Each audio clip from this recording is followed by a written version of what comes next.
What up, you guys? Alex here.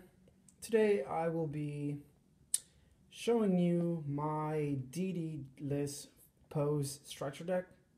I've been toying with this list for about 6 months, I would say.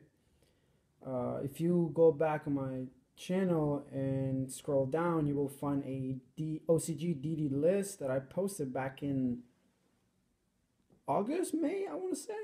And it was pretty similar to this one, but it had Junk Synchron as a tech. And to be honest, I enjoyed it. Junk Synchron was very good. And a lot of people in the TCG have been playing Junk Synchron. And I understand why. It makes a lot of plays. It has a lot of synergy with the deck because everything special summons each other. So Junk Synchron was a very good addition. Plus, now that we have Allure of Darkness to 3, if you dead droid Junk Synchron, you can just allure it away. So that I can see a lot of people toying with that.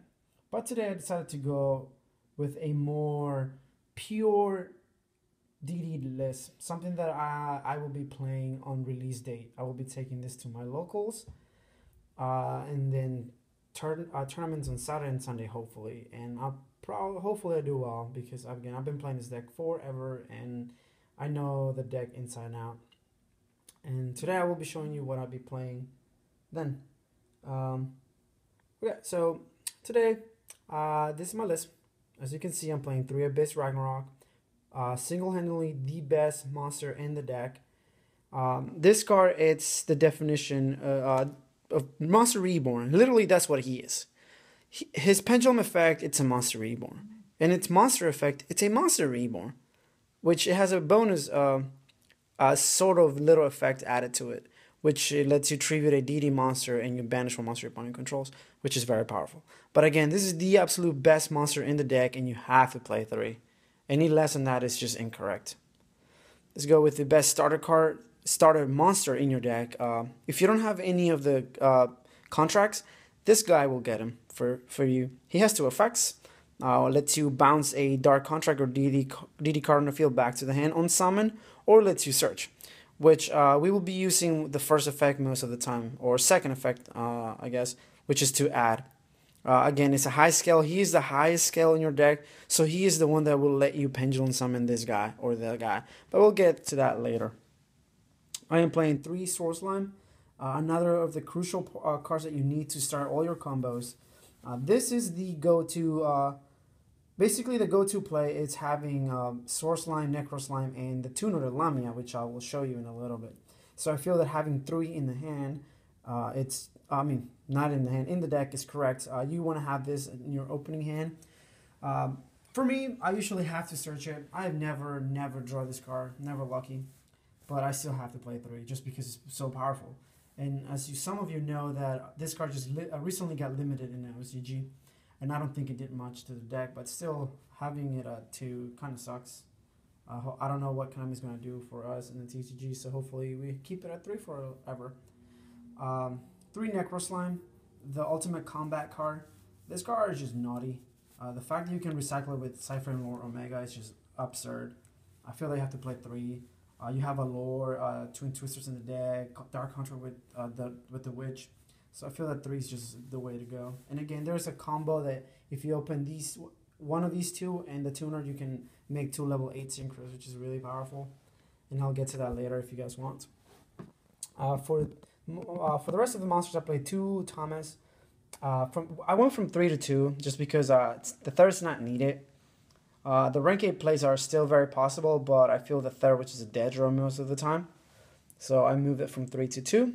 And because I am playing 1 trade-in, I will show you in a little bit, I decided to keep it at 2. Otherwise, I'd be playing it at 1. But banishing one with Desires and not having access to a second one would suck, so I just decided to keep that one. From the more 3-ofs, I played 3 Copernicus. It's right here.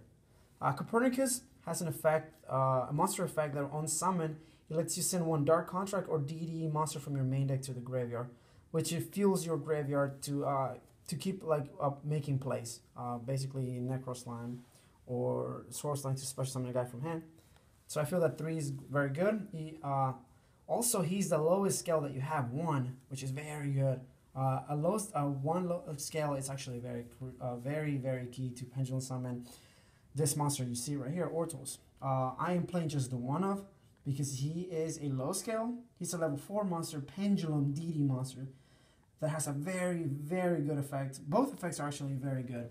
A lot of people are not playing Orthos, and I understand, but I decided to just add the one because I see him as an answer to a problem. His Pendulum effect is I can destroy one DD card or Dark Construct I control and target one spell trap card my opponent controls and destroy both. So it's a spot removal that helps me like fight their back row. So the card is actually very, very good. Again, being a level 4 tuner Pendulum monster, you can bring back to make Siegfried, or I guess what's the other, Alexander is actually very, very good. So I decided to keep the one. And again, if it's dead, you don't need it. Allures right there. I'm playing 2 Maxis just because we're allowed to play 2 copies, and the mirror match will come down to whoever opens Maxi and can keep drawing Maxi, because Maxi is like it's actually win the mirror match. If you have Maxi as your opponent, they're not going to be very happy about it. So you have to play the Maxis. And for the last monsters, I played 3 Lamias. Lamia is easily the best tuner in the DD archetype. It has so many good effects. I guess just one, but still it's so so good. Being able to special summon itself from hand or graveyard is just awesome. Again, level 1 tuners are the best in the game, and its defense is 1900. That's huge. You know how many times I set this card and passed because my hand was weak and my opponent couldn't kill it, and then I just exploded on my following turn. So 3 Lamias is a must. Been waiting for this card forever, but I decided to show you my list. So there's that 3 Lamias. You can't play 2 or any less. 3 is correct. The only number you're allowed to play. For the spells, 3 Dark Construct with the Gates. The single best card in your deck because it turns into any of your monsters. It fuels your Allures, it fuels your Dark Construct with the Gates, it fuels everything. So therefore you have to play 3 best card in the deck, hands down. Any less, no, it's unacceptable. Even if you have multiples of this, Lamia gets rid of them, Orthos gets rid of it. So I feel that drawing multiples post structure deck is okay. Nowadays, without the support, it actually sucks because you can only activate one of them. The effect to search, that is, but I feel that 3 is good. For the draw cards, I'm playing 2 Allure of Darkness, not 3, because I don't want to banish all my guys. So I feel that 2 is very, very good. I used to play 3, but I decided to add a trade-in instead of the Allure, the 3rd Allure. Reason is, I have a bunch of level 8 guys that I want in graveyard, not banish. So if I can put them in the graveyard and draw 2 cards from it, it's actually a plus for me. It's a +2 actually, because the monster's in there for you to fuse and bring back, and then if it's Ragnarok, he will get you something back, which is a +2, if you think about it.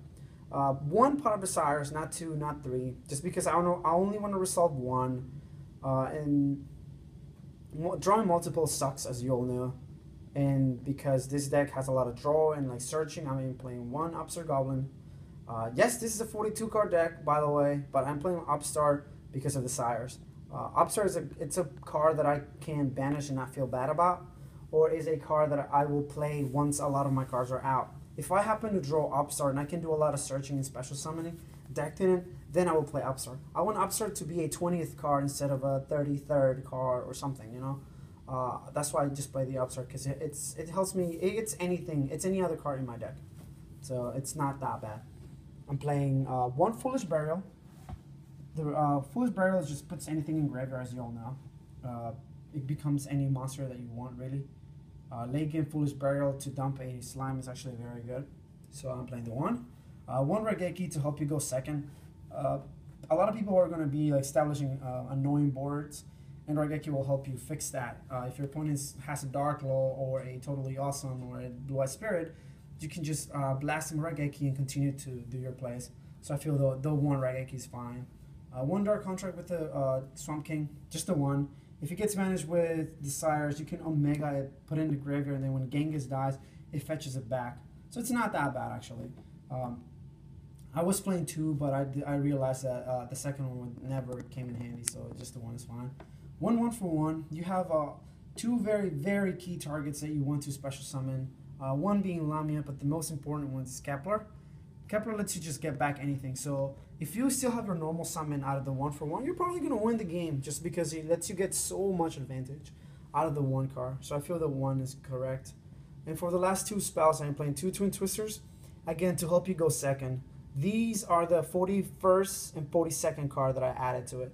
So I decided to keep them in just to help me fight back row. Really, I guess if you hit a D barrier, you're gonna lose probably, but still, you know, like hitting strikes and Vandy's emptiness is the key reason and the only reason why I play these. Plus, hitting scales is actually very relevant at times. If you're playing against Metalfoes and they use all their cards to pop, and then they have no cards in hand, and you can just get rid of their scales, you essentially turn this into a D barrier because they can't pendulum summon or do anything, so they have to pass. So Twin Twister is actually very clutch. Plus, it helps you discard things that you want in the graveyard anyway, so a very good card. And if you're dying, you know, because you're burning yourself to death with the contracts, it helps you fix that. Even though I feel that if you're killing yourself with the contracts, you're playing the deck wrong. So just keep that in mind. Try to use the contracts and not burn yourself. That's why you see me playing two darks in the extra deck instead of one. But I'll get to that in a little bit. So again, two Twin Twisters to help me go second and help me not die. For the traps, not very many. I play one Solemn Warning because it's the best trap in the game, I believe. It stops anything, any summon negates. If you open with Solemn Warning and any like stun monster like Siegfried or Crystal, you're probably gonna win. Vandy's Emptiness, no need to explain that card. Should be banned, but whatever. I'm allowed to play Vandy's and Solemn Warning. I will play those in every deck that I can. One Dark Contract with the Witch, very underrated card. A lot of people don't seem to like it. A lot of them don't play it at all, which I think is incorrect. The card is brilliant. It does so much for the deck. It helps you play the control game instead of just OTK City, which I think it's a good addition to the deck. And for the last two cards, I'm playing two Solemn Strikes. This deck is very powerful. It can put a lot of monsters on board, but it cannot fight any Pendulum Summon for 4 or more like any other deck.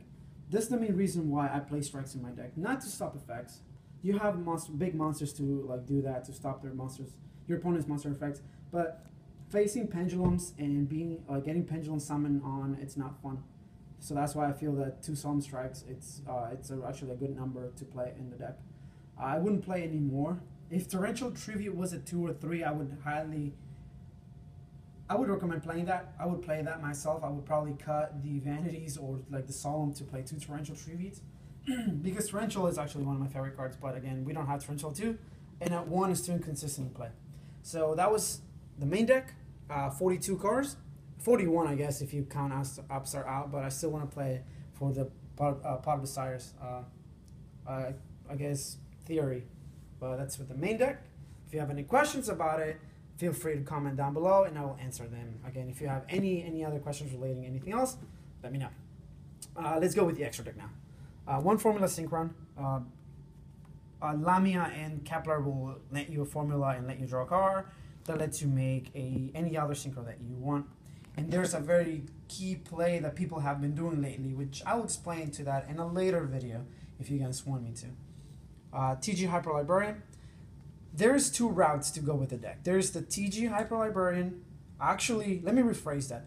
The deck can be played multiple different ways, but the two successful ones are the TG Hyper Librarian build. I'm sorry, TG Hyper Librarian and or Sulkin. I personally don't like Sulkin in the deck because it eats too much extra deck space, and I'm already tight in extra deck space as is.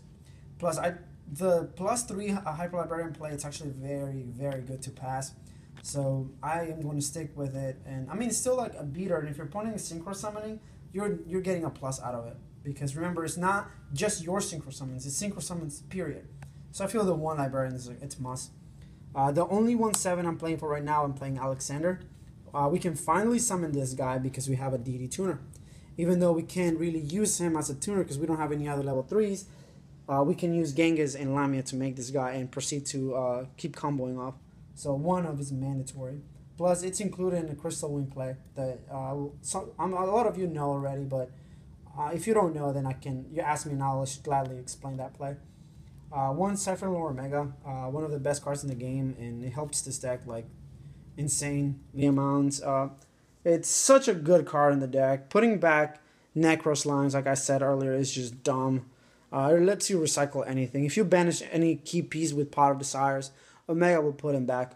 I guess if you banish all 3 Lamias, then you're screwed because you can't really make it. Because this guy can only make Fiends, well, unless you normal summon it, but you won't be really doing that. So Omega's just there to help you recycle things and be annoying and like stun your opponent for a little bit. Siegfried, just 1 copy. No, don't need any more. You can bring him back with just about any card in your deck. The card is nuts. Big stats, like stellar creature. It's easily one of the best cards in the deck. I'm glad we're finally getting it. Crystal Wing Synchro Dragon. Fantastic cards, you all know.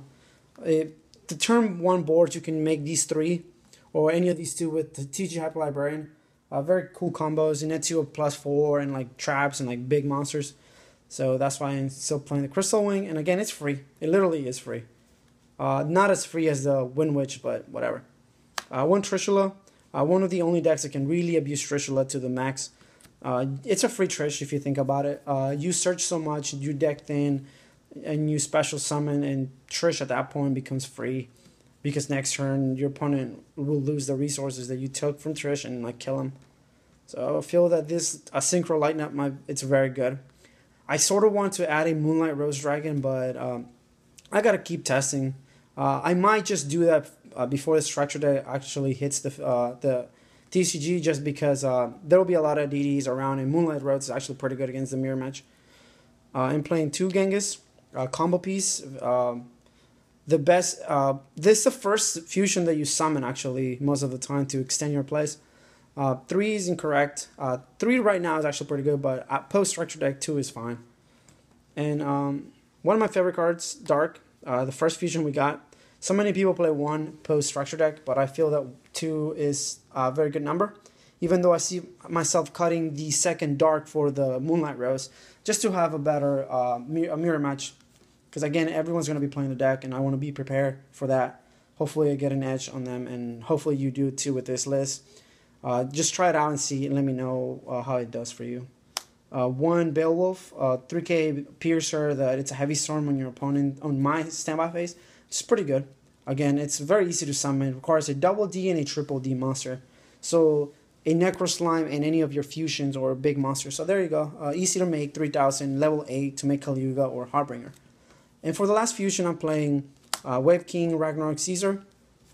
So many people in the OCG were not playing this guy, which is interesting. But they did not have Cosmo. And now they do, they still don't play it just because Cosmo's not very relevant. But this guy's still like insane. He gets so big.